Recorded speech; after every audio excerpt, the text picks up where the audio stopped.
family. I often pull a lot of faces that are not appropriate to share.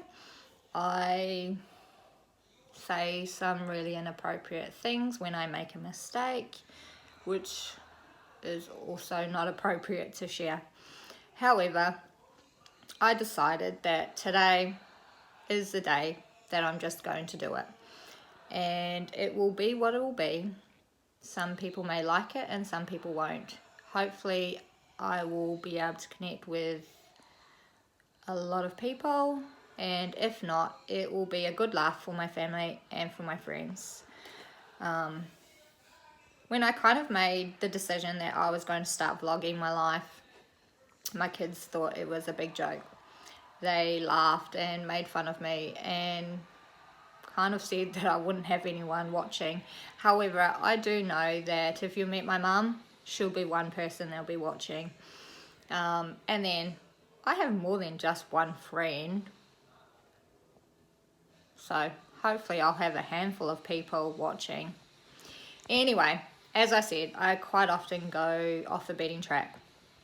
So I need to keep myself on track and focus on what I'm doing. Today is a really, really tough day. Today is the 7th of December, and for those that don't know, the 7th isn't the best day for my husband and I. Today is a year and 9 months since the passing of our 17-year-old son, Sonny Jacoba Calder. And he is the reason why we created I Love You Beyond. And in the beginning, I Love You Beyond was just a Facebook page that we decided to create, where myself and my husband and our children would be able to freely go on and share in a safe setting the feelings that we were feeling, and that we would be able to post photos of our son or their brother freely without offending other people, because the reality is that I found in my journey of grief is that sometimes people think that there is a time limit on what they think people should be grieving for. And I didn't want that for my children. I wanted them to be able to freely grieve whenever and however they wanted to. And if they wanted to share the same photo over and over, that was okay. And if they wanted to share the same memories that they had of their brother, that they could freely share it over and over. And because we all understood that great pain that he left behind, it was okay. And we would be okay. And that there is no time limit to grief. When you love someone and they're no longer here, you love them still. And you will continue to love them.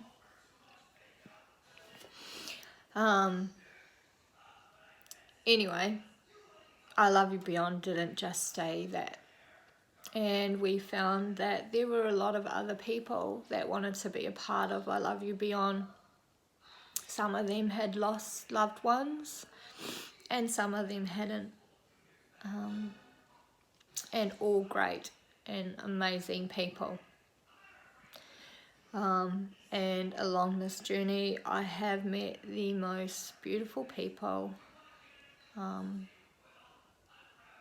And we all share something in common, and that is the loss of someone by suicide. When I often talk about my son's passing, I tend to talk about the 6th of March. And sometimes people are like, your son passed on the 7th. However, it was the 6th of March when our lives changed. And I am very aware that there may be an audience watching, and I will be very mindful while also being very honest in my delivery about my son. And I apologize now, and I hope that I will not offend you.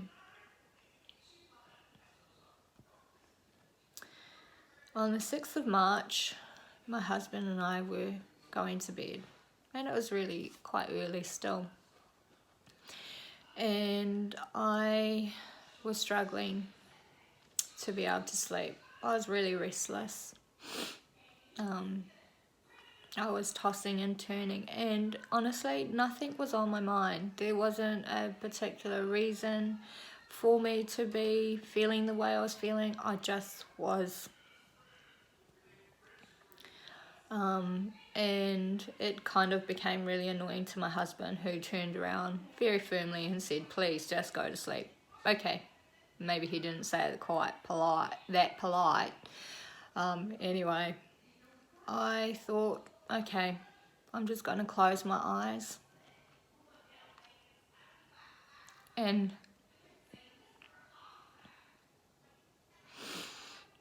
I can remember it as if it's happening right now. I remember hearing sirens that were so piercing.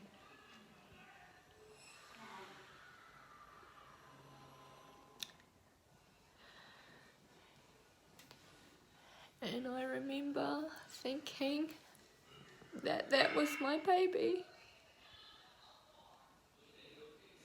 That my baby needed me. Right there.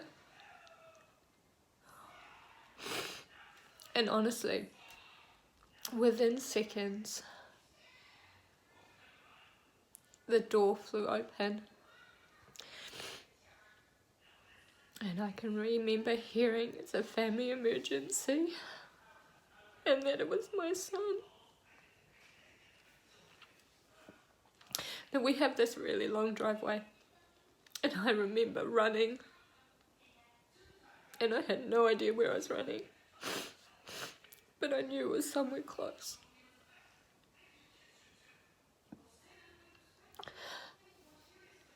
And before I knew it, Q was behind me in the car, and we're heading to a school.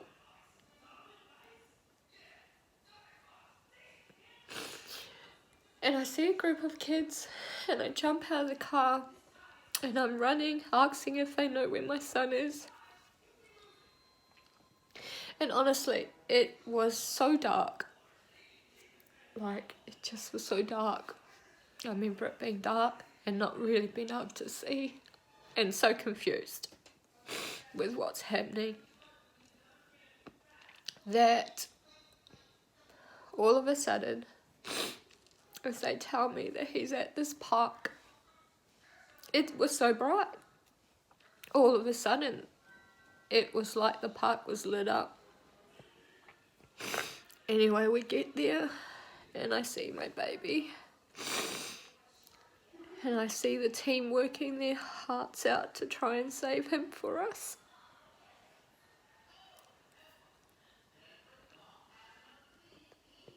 And I remember being in so much shock, standing there and just screaming, however nothing would come out.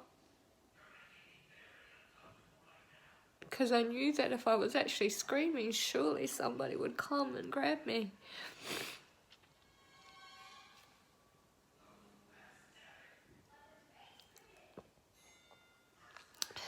The paramedics put son in the ambulance and rushed him off to the hospital. And I already know that he's gone. And we park up outside the hospital, and I turned to my friend and say that Sonny's gone, my bro.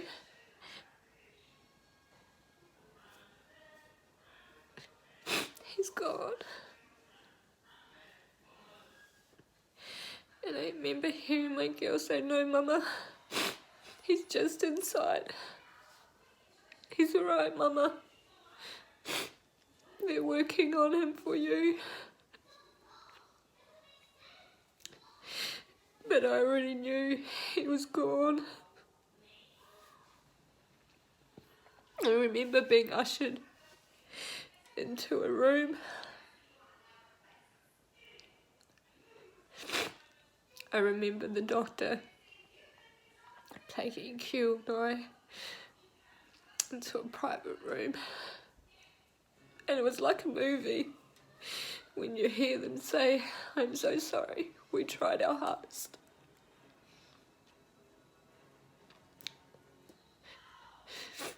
And I was just so numb.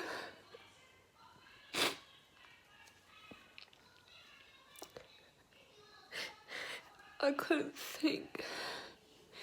And it really hurt to breathe. And I didn't want to breathe anymore. I wanted to die. I wanted to swap places with him. And I still hadn't even comprehended what was happening. How did this happen? Why my baby?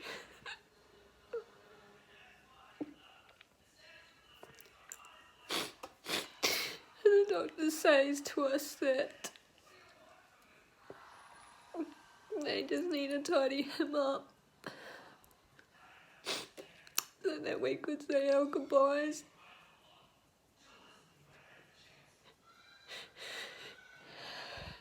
And there's something so unnatural that I remember as I laid on my baby, and no longer I couldn't hear his heartbeat anymore.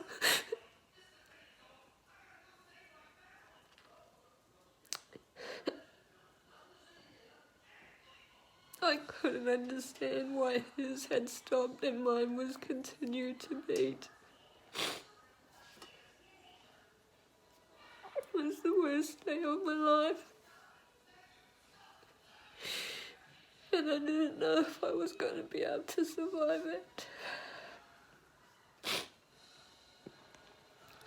And you hear other people, I mean, my friends didn't say this to me, but I just know from being around other families that have lost loved ones,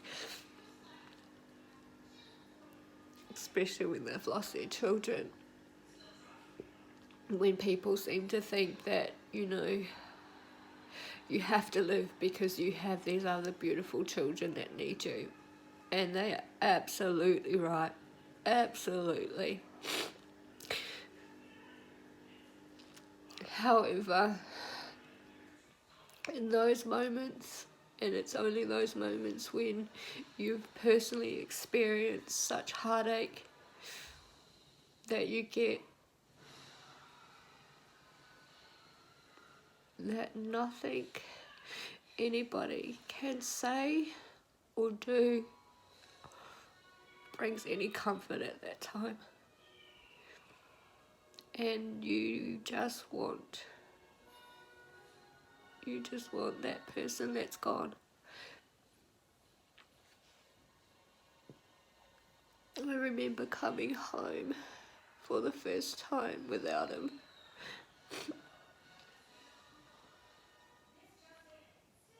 And home just didn't seem right anymore. And I still hadn't comprehended what had happened.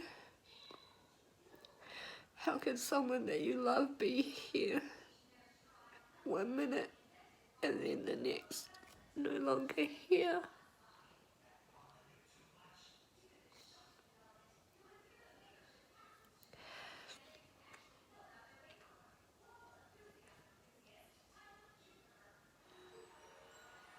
Our baby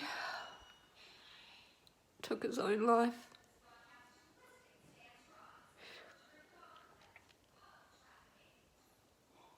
And I don't know why. And I didn't see it coming. It came like a thief in the night.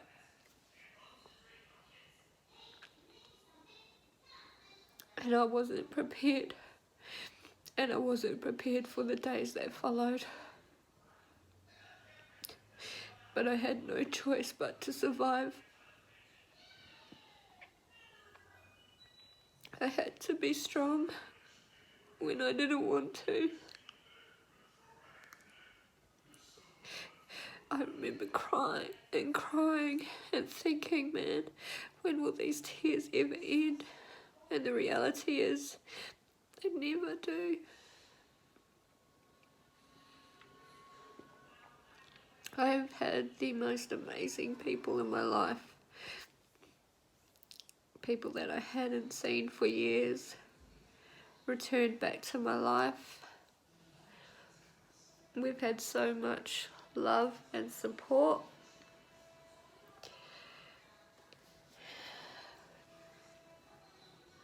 And what happened on the 7th, when my son's heart stopped beating, is it moulded the rest of our lives. We value each other a lot more.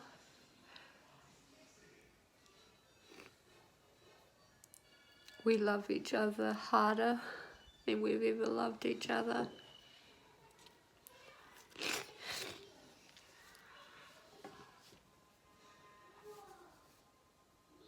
Life has been tough.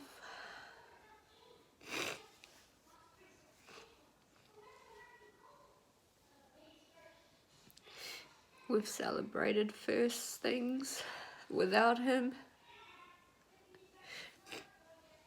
His dad's birthday was only a few days. Actually, sorry, his dad's birthday was on the 8th.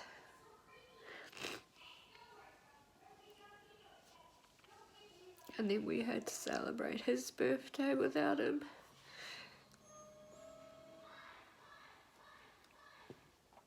And because we live in a different country,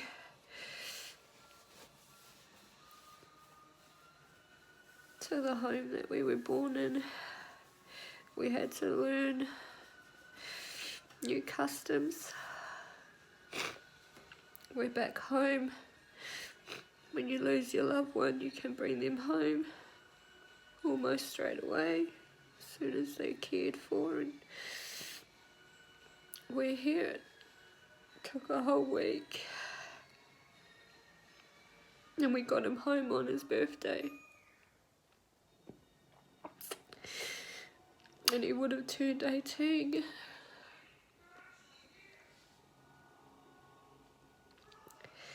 And then of course everyone else's birthdays that came. Mother's Day. I remember the first Mother's Day was a day I just wish I could sleep. But I tried to be really grateful because the kids wanted to make sure that it was still as an important day as if Sonny was here with us. And then Father's Day was really extremely hard for Q.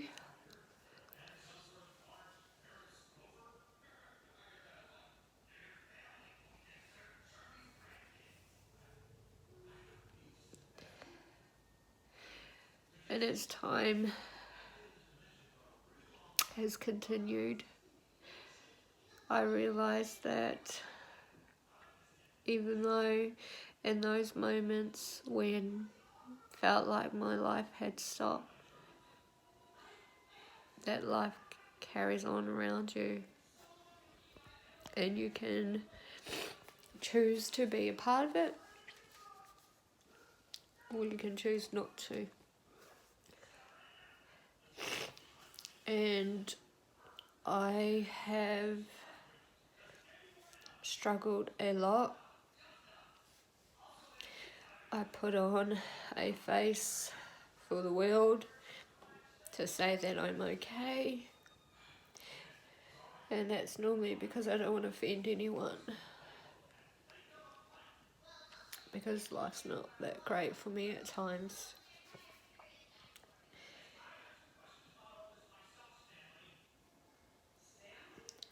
But we've been okay. And we're okay. And we will survive this. Like many other families survive this. And in time, hopefully, I will learn not only to survive, but also to live. And please don't get me wrong, I'm so grateful for everything that I have in my life, my family, my friends.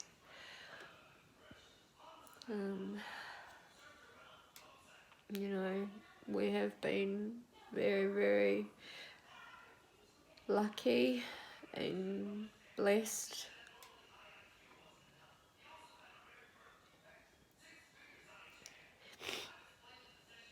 But I still have days, and quite often I am reminded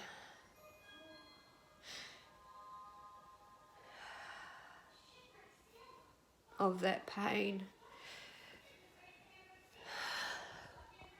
It comes whenever it feels like coming, and quite often I don't have any control over it.